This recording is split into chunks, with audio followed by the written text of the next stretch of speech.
जय श्री राम मेरे मीन राशि के प्यारे जातक जातिका, मैं हूं आपके साथ आपका अपना डॉक्टर राज मिश्रा और आपका अपना पसंदीदा प्रोग्राम मानस ज्योतिष ज्ञान एक बार फिर से लेकर के आपके सामने उपस्थित हूं। किसी ने बहुत सुंदर कहा था, खामोशी से खत्म हुए रिश्ते दिल पर गहरा निशान छोड़ जाते हैं। खामोशी से खत्म हुए रिश्ते दिल पर गहरा निशान छोड़ जाते हैं। मैं क्यों ये बात कह रहा हूं? बिकॉज मीन राशि एक जल तत्व राशि है और जल तत्व राशि होने के कारण मीन राशि के लोग बहुत इमोशनल होते हैं। इस टाइम राहु आपकी राशि में ही गोचर कर रहे हैं, तो जो इमोशनैलिटी का लेवल है वो और बढ़ा हुआ है। प्रॉब्लम क्या है कि जिनके साथ आप करते जा रहे हैं सब कुछ, उनके एक्सपेक्टेशन बढ़ती जा रही है। वो आपको इंसान नहीं मशीन के तौर पर देखने लगे हैं और जिनके साथ आपने अभी तक अच्छा किया है वो कहते हैं कि आपने किया क्या है। तो मैंने इसलिए कहा कि खामोशी से खत्म हुए रिश्ते दिल पर गहरा निशान छोड़ जाते हैं। कुछ अपने लिए जीने का प्रयास आपको जरूर करना चाहिए। खैर, हम और बहुत सारी चर्चा करें कि अप्रैल किस प्रकार आपका व्यतीत होगा। उससे पहले आपको बता दूं, यदि आप अपने क्षेत्र में राम कथा, भागवत कथा या शिवपुराण कथा या कोई भी धार्मिक आयोजन करना चाहते हैं तो आप हमसे संपर्क जरूर करें। एक बार साथ में लाइव आता हूं रात को 9 बजे, दोपहर को 12 बजे। आप मेरे साथ लाइव जुड़ करके अपने बारे में जानकारी प्राप्त कर सकते हैं या कर सकती हैं। तो आप प्लीज मुझे कॉल कर लीजिए। पहले बाद में बात करने के लिए आप कॉल अपॉइंटमेंट लेकर बात कर सकते हैं। आपके राशि में इस बार जो गोचर करेंगे प्लैनेट, राहु, सूर्य और शुक्र, 3 प्लैनेट गोचर करेंगे। 12th हाउस में शनि और मंगल गोचर करेंगे। बुध और बृहस्पति का गोचर जो है वो रहेगा आपके साथ 2nd हाउस के अंतर्गत। क्या परिस्थिति पूरी तरह से रहने वाली है? एक तो सबसे पहले जो एक इंपॉर्टेंट पार्ट है, चतुर्थ, सप्तम और दशम, चौथे, सातवें, 10वें और लग्न के स्वामी बुध यानी पूरे केंद्र के जो प्लैनेट हैं उनका संयोग होगा 2nd हाउस में। बुध और बृहस्पति का जो संयोग है वो घर में मांगलिक कार्य का सुंदर आयोजन हो, इस प्रकार की परिस्थिति है। इंटरव्यू इत्यादि में आपको सफलता प्राप्त हो, इस प्रकार की कंडीशन आपकी कुंडली में है। स्पीच देने का काम है तो जहां भी आप बोलेंगे उसका बहुत पॉजिटिव रिस्पांस आपको मिलेगा, इस प्रकार की परिस्थिति है। सरकारी क्षेत्र इत्यादि से कुछ अवार्ड इत्यादि आपको प्राप्त हो, इस प्रकार की परिस्थिति है।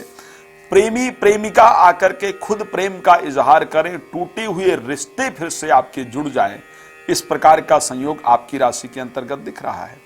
तारीख 10 से लेकर के और 14 तारीख के बीच में एक ऐसी सूचना आपको, एक ऐसी न्यूज आपको प्राप्त होगी जो आपके लिए बहुत बेहतरीन होगी, जो आपके जीवन को बहुत परिवर्तित करने वाली होगी, जिसके लिए आप बहुत दिन से इंतजार कर रहे हो। इस प्रकार की परिस्थिति आपकी राशि के अंतर्गत दिख रही है।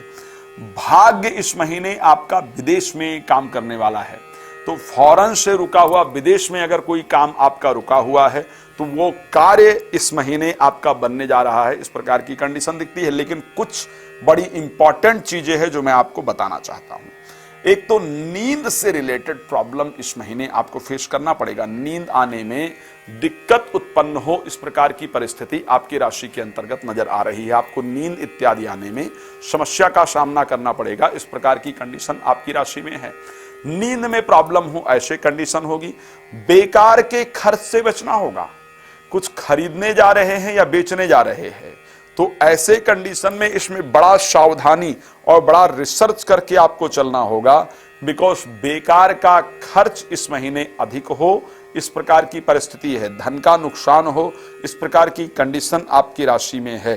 तो बेकार के खर्च से आपको बचने की आवश्यकता होगी। तीसरी इंपॉर्टेंट चीज, क्रोध से बहुत बचना है। सूर्य, शुक्र और राहु, 3 प्लैनेट का एक साथ आपकी राशि में गोचर करने का तात्पर्य यह है कि एक अहंकार, एक ईगो पैदा करेंगे और अपने जो खुद के लोग हैं, स्वयं जिनके प्रति अच्छा किया है, वही आपके प्रति शत्रुता करने का प्रयास करेंगे। तो मन की पीड़ा तब और ज्यादा होती है कि जिनके प्रति आपने बहुत बेहतरीन किया है, अगर वही आपको पीड़ा देना प्रारंभ कर देंगे तो ऐसे परिस्थिति में मन बहुत विचलित होता है।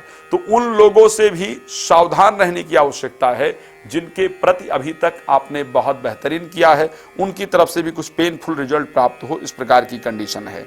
मैरिज को लेकर के अगर मैं बात करूंगा आप, तो ऐसे कंडीशन में अभी बृहस्पति 2nd हाउस में बैठे हैं, मैरिड लाइफ को एक बार अगर डिस्टर्बेंस चल रही है तो उसको सुधारने का एक बड़ा सुंदर मौका इस महीने आपको प्राप्त होने जा रहा है।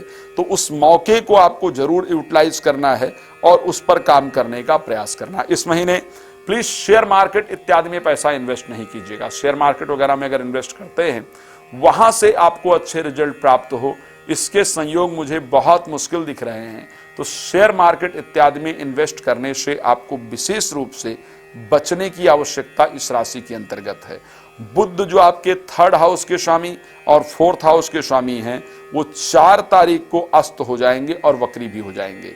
अस्त और वक्री दोनों एक साथ होने के कारण मीन राशि से आपको प्रभावित करेंगे, जिस कारण से मीन राशि से प्रभावित करने के कारण छोटे छोटे मिस्टेक्स हों अपने शब्दावली में और उनका नकारात्मक रिजल्ट आए। उसके लिए आपको क्या करना है, गायत्री जप रेगुलर करना है। कोशिश करना है कि कम से कम 21 बार या 51 बार प्रतिदिन श्रद्धापूर्वक गायत्री का जप करें। इस प्रकार का प्रयास आपके द्वारा जरूर होना चाहिए। इस महीने कुछ ऐसे अति विशिष्ट लोगों से आपकी मुलाकात होने वाली है जिनसे आप बहुत दिन से मिलना चाहते थे। बट एक चीज ध्यान रखना है, इस महीने कुछ अपने खास करके धोखा दें, इस प्रकार की कंडीशन है।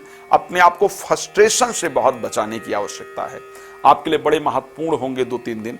जैसे अगर कोई इंपॉर्टेंट बिजनेस प्रारंभ करना है, उसके लिए मीटिंग करना चाहते हैं, तो तारीख 7, 11, 23 और 27 इन तारीखों का प्रयोग कीजिए।